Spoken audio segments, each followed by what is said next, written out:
All right, good afternoon, everyone. Welcome to the noon briefing. I have a few notes for you.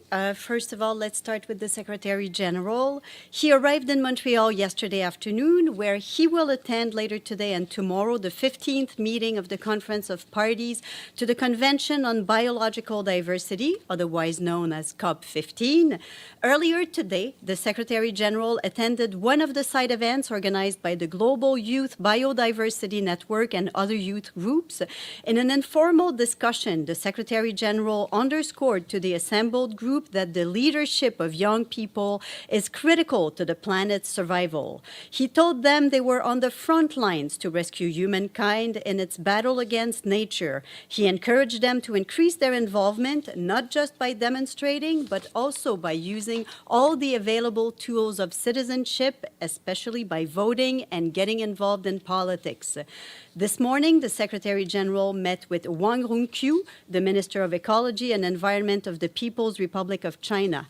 Mr. Runqiu also serves as the president of the COP15. As you will recall, the first part of COP15 was held in Kunming, China in October of last year. The second part will include the continuation of negotiations by parties to the Convention on Biological Diversity. The Secretary General also met with the leaders of all regional groups present in Montreal, and he was briefed on the state of the negotiations. He encouraged them to work towards strengthening our efforts to protect our biodiversity.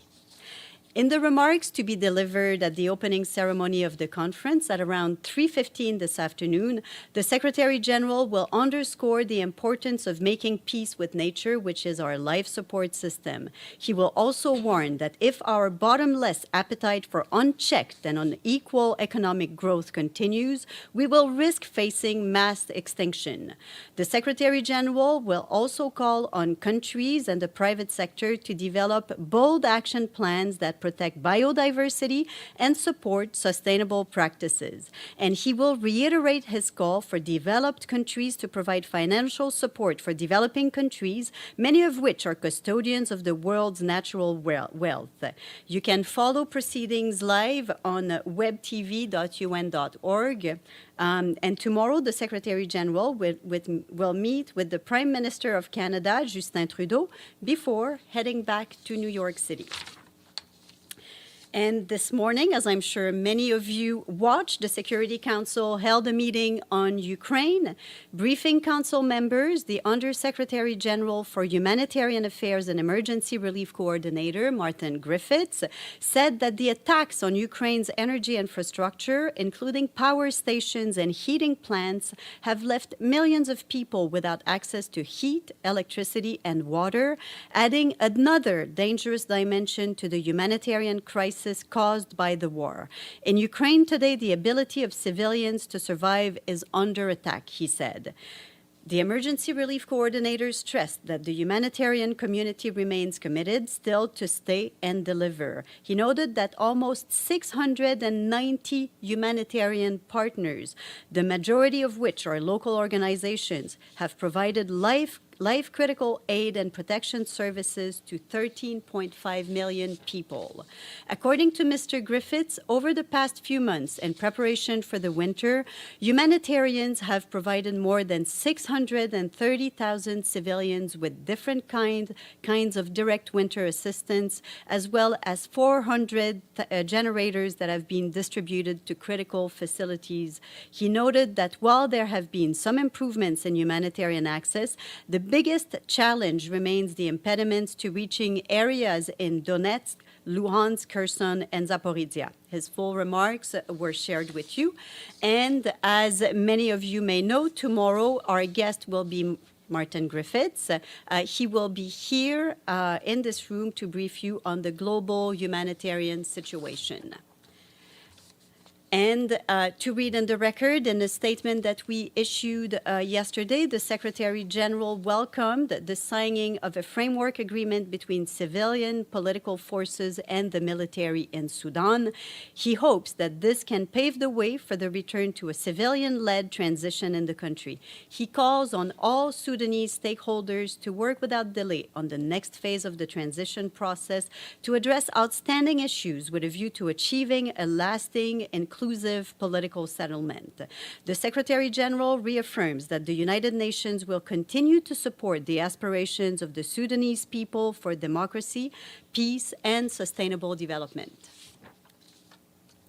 The Assistant Secretary General for Peace Building Support, Elizabeth Spehar, is in South Sudan. She arrived today. She is there along with the chair and vice chairs of the Peace Building Commission. While they are there until December 9th. They will discuss with key stakeholders on the ground the implementation of the peace-building priorities presented during the first ever meeting of the Peace Building Commission on South Sudan, and that took place at the end of October. The mission will focus on, in particular, on the Peace Building Commission's support for a collaborative approach towards fully implementing the peace agreement there and establishing a strong and robust peace-building architecture in South Sudan.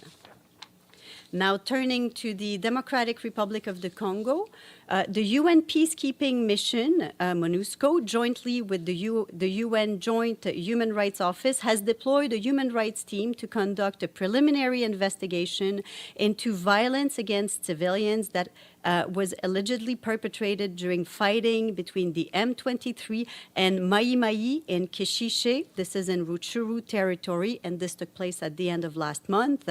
The team is currently on the ground interacting with local authorities and conducting interviews with witnesses and victims to ascertain casualty figures in Kishishe, which remains under M23 control. The mission also provided protection and evacuated civilians who had sought refuge at the MONUSCO base in Rwindi, although instability in the area continues to hamper access.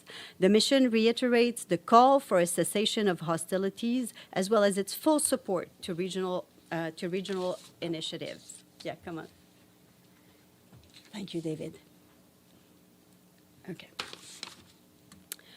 Now turning to Somali refugees in Kenya. Today, the UN Refugee Agency said that more than 80,000 people have arrived in Kenya's Dadaab refugee camps.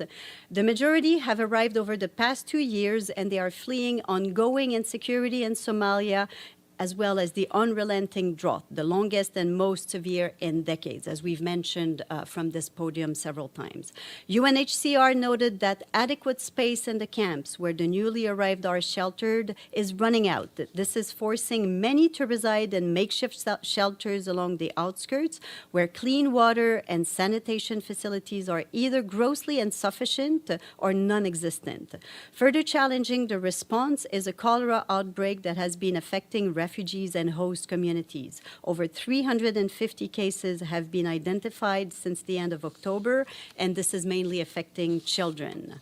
UNHCR pointed out that some 4.5 million Kenyans, mainly in the northern and eastern parts of the country, are also battling with the effects of the devastating drought. Many families are struggling with severe food and water shortages, which may worsen in the coming months if the present rainy season fails. In Côte d'Ivoire, our UN team, led by resident coordinator Philippe Poinceau, continues to support authorities to improve the well-being and livelihoods of communities in the country's northern region. Since the end of May, Côte d'Ivoire has registered around 4,000 refugees fleeing from neighboring Burkina Faso, including 2,200 children. They are currently living in host communities in the north. There, the UN Refugee Agency is working closely with partners to support the host communities. This includes the distribution of rice and relief kits, as well as the training of personnel on border monitoring.